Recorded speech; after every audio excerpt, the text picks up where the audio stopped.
She was beaten, sold, and silenced by the man who once called her his wife. Chained like property and forgotten like trash, she had no voice left to scream till one human stepped into her cage. Not to hurt her, not to own her, but to give her a choice. But saving her came at a price, and now her cruel ex wants her back with an army. What happens when the hunted woman stops running and decides to fight back? And what if love, not revenge, is the real weapon that breaks her chains forever?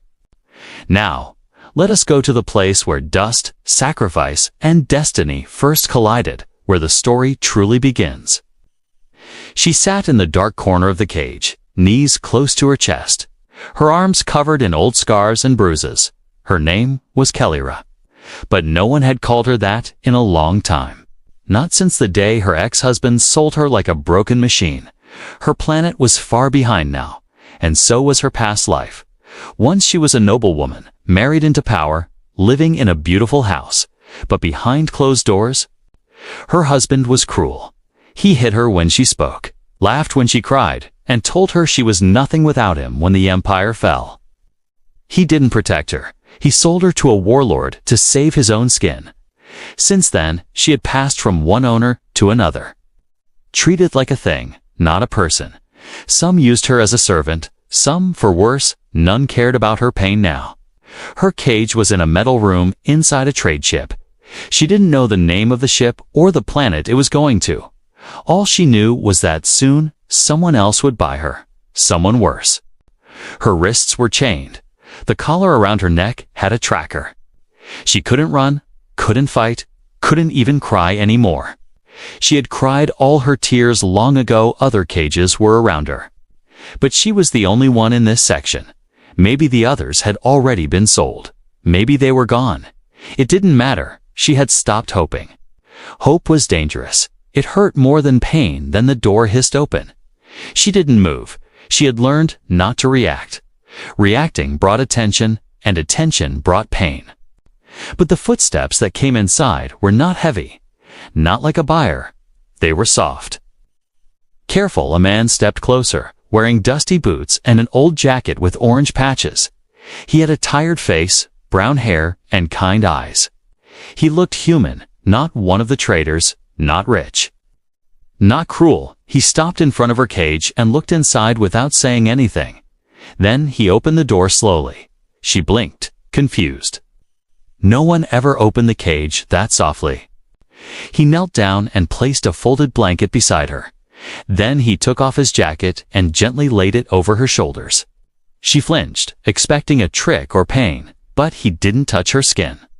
Not even once. "I'm not here to hurt you," he said quietly. "You're safe now, safe." The word made her chest tighten. What did that even mean?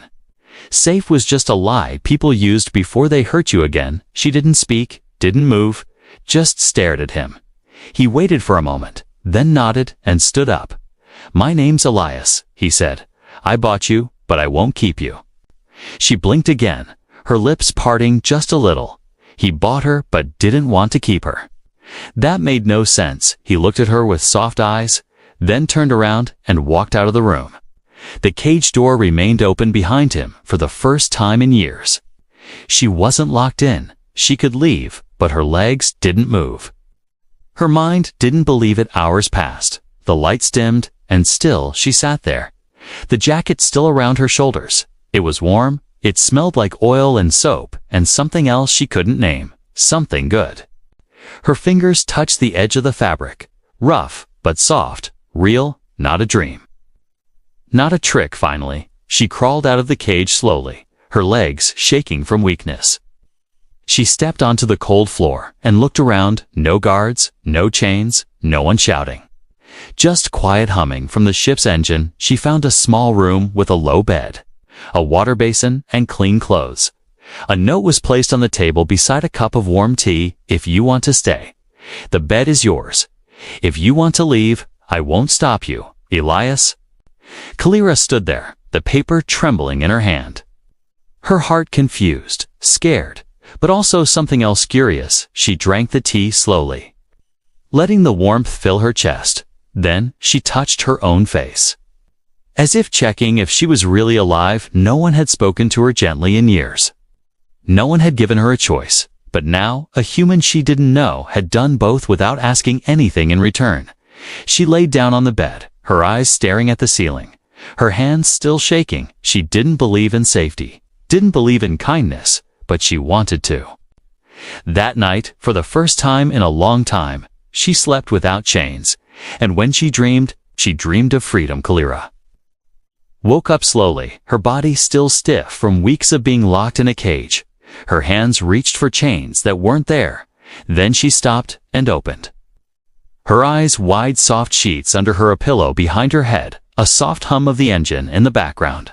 She sat up quickly, confused, scared. It was a dream, but the room was real, the bed was real, and the blanket covering her was real. To a knock, came at the door, gentle and slow, not loud or angry. "It's just me," the voice said. "Elias." She didn't answer. But he opened the door slowly anyway, holding a tray in both hands. "I brought food," he said, placing the tray on the small table. "You didn't eat last night." Kalira stared at him, her arms tight around her knees. Watching his every move, he looked tired, not dangerous. His jacket now patched again with a new sleeve stitched badly. His face rough but not cruel, eyes kind but heavy, like he carried too much. "I'm not your owner," he said quietly, sitting on the edge of the chair. "I paid them to stop hurting you, that's all." "Why?" Kalira's voice was dry, her first word in days. "Why would you do that?" Elias looked at her for a long time, then smiled a little, like he wasn't sure how to answer. "Because someone should have," he said finally. "And I was there." She didn't understand. No one ever helped her without wanting something. Not in years, not since she was taken. He pushed the tray gently toward her. "Eat what you can. It's not much, just some soup and bread." Kalira picked up the spoon slowly, ready to drop it if he made any sudden move, but he didn't. He just sat quietly and looked out the small window as she ate. He spoke again. "I'm a mechanic," he said. "I fix ships, trade parts, travel between moons." Nothing special. She kept eating, not looking up. "I don't have much," he continued. "But I don't like seeing people treated like tools." His voice was quiet, steady, not looking for pity, just speaking the truth. Kalira stopped halfway through the bread and stared at him. "You don't know who I am," she whispered. "No," he said, "but I know what they did to you." And that was enough. She looked down at the tray, her hands shaking. This wasn't real. Men didn't just help for nothing. Not where she came from still. He didn't ask questions, didn't touch her, didn't even sit too close. He just let her be. Later that day, the ship shook a little, and she stepped into the control room for the first time. Elias was there, fixing a loose panel, sparks flying. "You should stay in your room," he said over his shoulder. "I want to help," she said quietly. He turned, surprised, then nodded slowly. "All right, here. Hold this wire steady for the next hour." She stood beside him, holding tools. Watching his hands move with careful skill, her own fingers started remembering things, small things, technical things she once knew as a child. She used to fix small things before her life fell apart. "Before chains and cages, you've done this before," he said. Looking up at her, she nodded slowly. A long time ago that night, they sat in silence near the back of the ship, staring at the stars through the window. Kalira asked, "Why are you alone?" He sighed, rubbing the back of his neck. "Because it's easier, less risk, less pain." She nodded. She understood that too well. "But maybe," he added, "that's not how we're meant to live. Maybe helping someone makes it worth it." She looked at him then, really looked, and saw something she hadn't seen in years. "I don't know how to be free," she whispered. "You don't have to know," Elias said gently. "Just start with one step." She didn't know if she believed him, but something in her chest felt different. Not pain, not fear, just a small warmth like a candle in the cold. That night, she didn't lock the door behind her that night. She whispered her real name out loud while looking at the stars. "Kalira." she said softly. Testing the sound of it, and for the first time, the name didn't feel like a ghost, it felt like the beginning of something new. Kalira had just begun to feel the ship was a safe place. A place where no one shouted, no one struck her, and no one dragged her by chains. Elias gave her space, but he also gave her small tasks, like checking wires, making soup, learning how to read human labels. She didn't smile much. Not yet, but sometimes her shoulders relaxed. Sometimes her voice grew stronger than it happened. It started with a sharp beep from the ship's warning panel. Elias moved fast to check the screen, his face going pale as he read the signal. "What is it?" Kalira asked, her voice already trembling. "Trouble," Elias said softly. Someone pinged the ship's location. And that means they're coming. He didn't have to say who. She already knew her ex-husband had found her again. She stepped back, her heart pounding, the memory of collars and beatings flooding her mind. But Elias stood calm, his hands typing fast on the console. He probably sent a bounty hunter. Elias muttered, "They always send one first to test the waters. Should I hide?" She asked. He turned to her and shook his head. "No, this time we don't run. I won't let them take you again." The words hit her hard, like a blast of warm wind in a frozen room. She wanted to believe him. But how could one man stop hunters trained to kill that night? Elias worked non-stop, setting traps, rewiring doors, rigging the hallway with sensors. Kalira watched, feeling useless. But then she remembered things: how to reroute small systems, how to set pressure triggers. It was hidden deep in her mind, buried under years of fear. She helped him. Her fingers no longer shaking, her eyes sharp. When the hunter arrived, the ship went silent. Kalira hid behind a panel near the engine room, just like they planned. The bounty hunter was tall, armored, with glowing red eyes and a whip on his belt. He walked slowly through the halls, his boots heavy. Scanning for heat signals. "This one's mine," he said through a voice modulator. "The husband pays double if she's returned broken." Kalira clenched her jaw, rage mixing with fear, her hands tight around the wire she held the moment the hunter stepped near the trap door. Elias triggered the release. Boom! The floor under the hunter dropped, sending him crashing into a pit full of magnetic mines. One exploded instantly, throwing sparks and smoke everywhere. But the hunter was fast. He jumped out with damage to his armor, but still standing. Elias stood in the hallway now, holding a metal rod. "Not a gun, you'll have to go through me," he said. The hunter laughed. That's the plan. They fought in the narrow hall, metal against metal, fire against fists. Kalira watched through the vent, her body frozen, but her mind screaming. Elias was losing. His arm bleeding, his ribs likely cracked. Then Kalira moved. She crawled through the maintenance shaft and dropped behind the hunter, grabbed the whip from his belt and yanked it back with all her strength. The hunter turned, surprised. Giving Elias just enough time to swing the rod into the hunter's faceplate, cracked. The mask broke. The hunter fell to one knee, and Kalira didn't stop. She hit him again and again, until he stopped moving. The ship went quiet again. Only the sound of Elias breathing hard and Kalira shaking in place. Elias dropped the rod, stumbled forward, and reached out. Kalira stepped back. "I'm sorry," he said quickly. "Are you okay?" She nodded, tears in her eyes. "You could have run," Elias said softly. "You had the chance." She looked at the broken hunter on the floor, then back at him.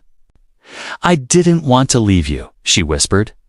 "You didn't leave me." They sat together in the hallway for a long time. Not speaking, Kalira cleaned his wounds, her hands gentle but sure. He winced, but didn't complain. "You're strong." He told her no, she said. "But I'm learning to be." Elias smiled weakly. "We're going to need it. More will come." She nodded.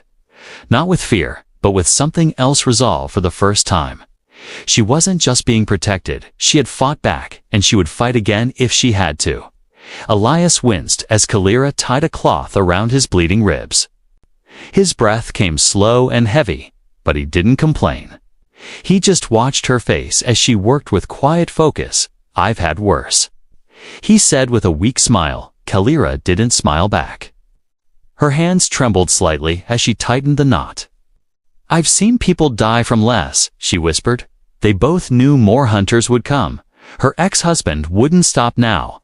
Not after his first hunter failed, and not after Kalira fought back. The ship was no longer safe.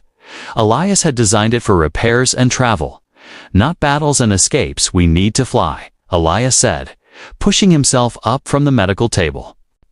"We need to disappear into the star lanes before his reach gets longer." Kalira nodded. She helped him limp to the cockpit. Her arm under his, as support. She had never flown a ship before. Not really, but she had watched. She had learned.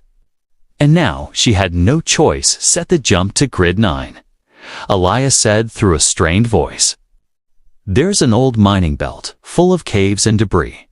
Perfect to hide in." Kalira's fingers hovered over the controls, but she followed his instructions. One by one, the ship engines roared. Lights flickered. And they took off just as another signal pinged on the radar.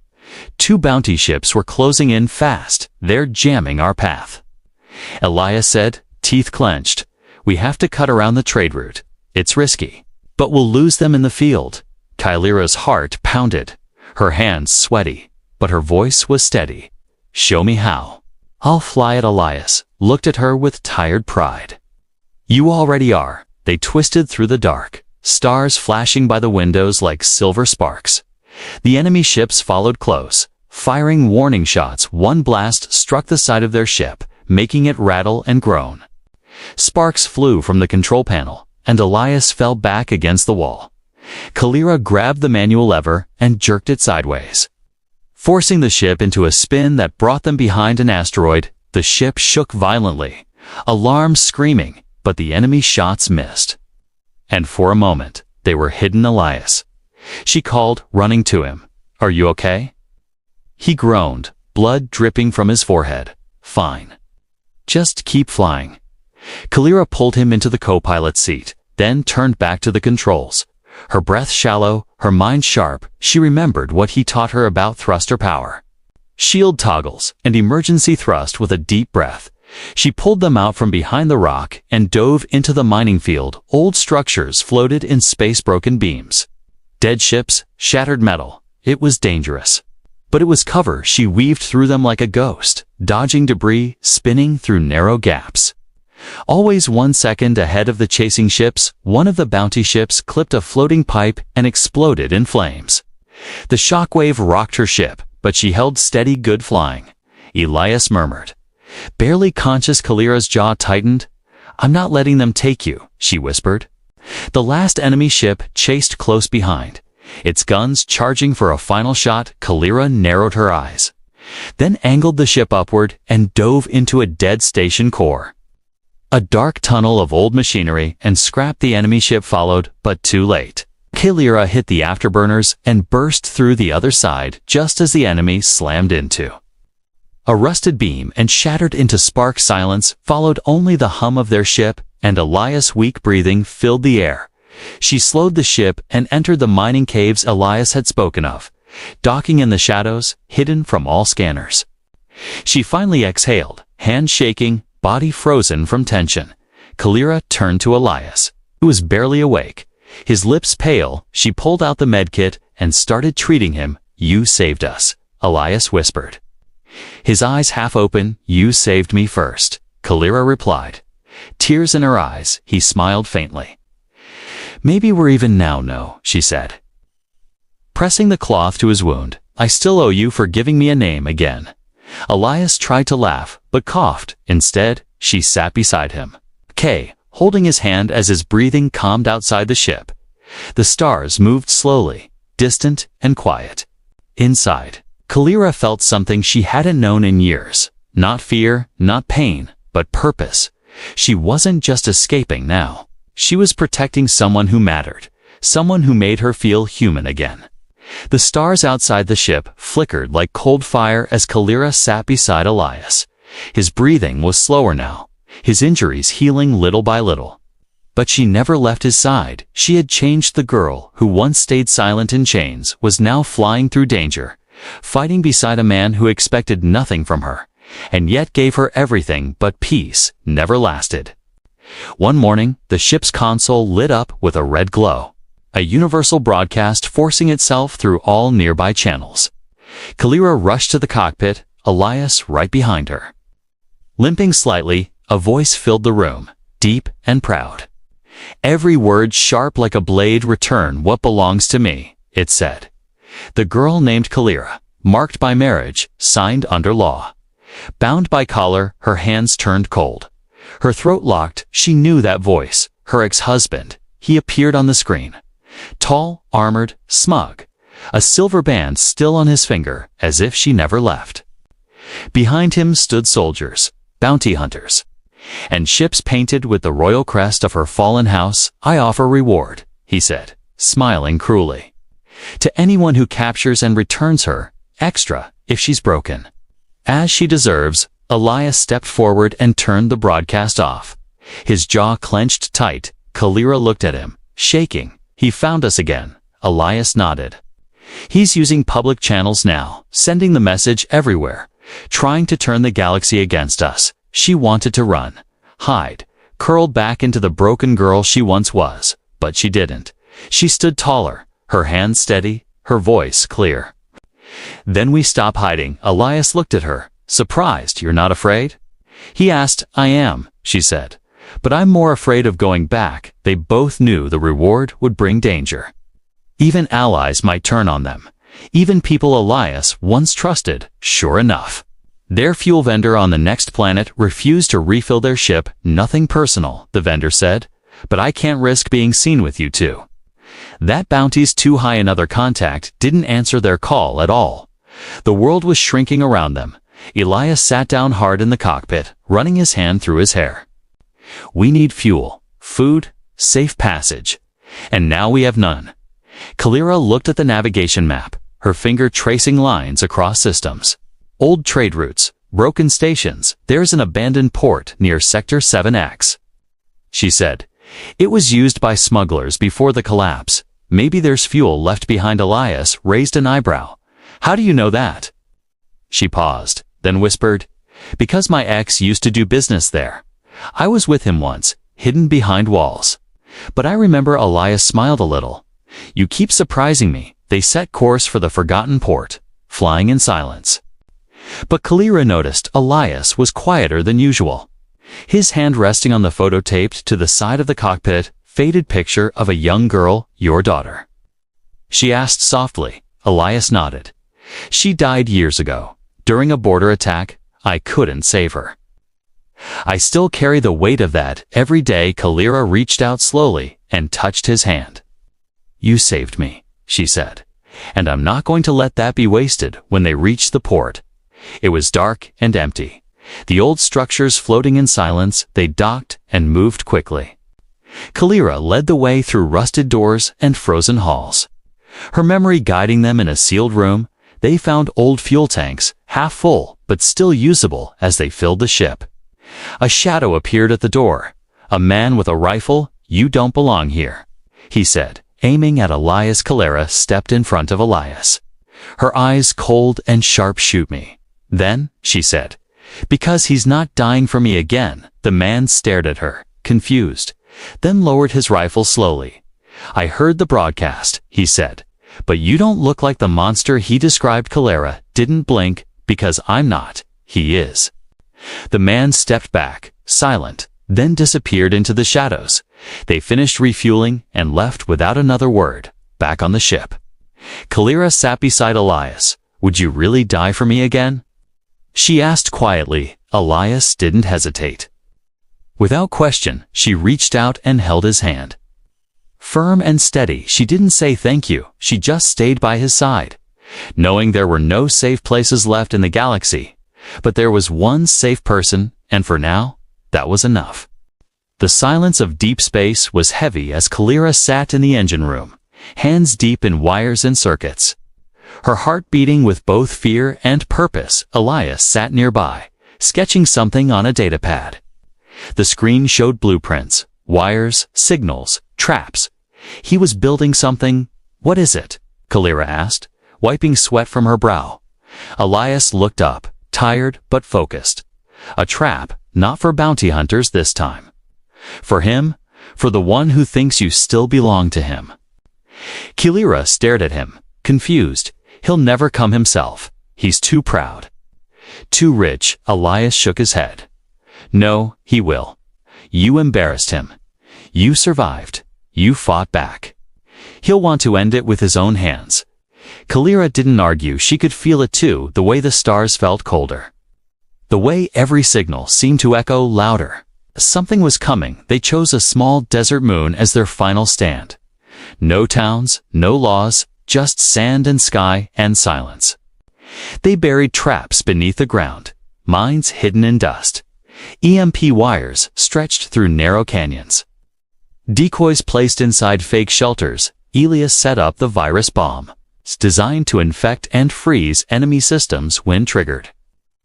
A trick from his old war days Kalira learned quickly, helped him build, helped him plan. Her mind sharp, her hands no longer shaking. She was not the same girl from the cage 3 days later. The sky burned red. A massive cruiser entered orbit, its shadow long and wide. Black and gold, with the crest of her ex-husband glowing at the center, a smaller craft descended. Long and sleek, and from it stepped the monster from her past. He wore armor polished like mirrors. A silver cape trailing behind him, and that same cold smile on his face. He had not changed, but she had. He walked forward with soldiers at his sides. Scanning the ruins until he found them, Kalira stood in the open, alone, unarmed, waiting. Elias watched from a distance. Finger on the trigger of the signal bomb, her ex-husband stopped a few feet away from her. Voice loud and clear. You always were dramatic, he said. But you've caused enough trouble. It's time to come home. Kalira didn't move. I'm not your property. She said. He laughed. Everything I touched was mine. You included. You think this little act of rebellion changes that? Kalira's voice didn't shake. You lost the moment I met someone who saw me as a person, not a thing. That smile on his face vanished. You mean the human trash who dragged you through the dirt? He growled. I'll crush him next to you. And burn this rock with both of you on it. Kalira smiled for the first time. Then you'll have to catch me first. She stepped back and pressed a button hidden in her glove in seconds. The traps came alive. The virus bomb shut down the cruiser systems, making it fall from the sky like a dying bird. The soldiers' weapons failed, lights flickered, and confusion spread. Elias fired the mines, blasting holes through the sand. Cutting off retreat paths, the soldiers panicked. Kalira charged forward and tackled her axe to the ground, ripping off his helmet, staring into his shocked face. You always thought I was weak, she whispered. But you forgot I survived you before he could speak. Elias appeared beside them, aiming a blaster straight at him, but Kalira raised her hand. No, she said. He doesn't get to die like a warrior. He gets to live as a defeated man. Elias lowered the weapon slowly. They tied him with his own chains and left him in the canyon. Surrounded by his broken soldiers and dead machines, Kalira didn't look back as they flew away from the burning moon. Elias turned to her. Are you okay? Kalira stared out the window, her reflection calm and strong. I don't feel broken anymore, she said. Elias reached over, gently touching her hand. You never were, he whispered, and for the first time in her life, she believed it, not because someone told her, but because she felt it. She wasn't a victim anymore. She was free. She was fierce, and she had chosen her own ending.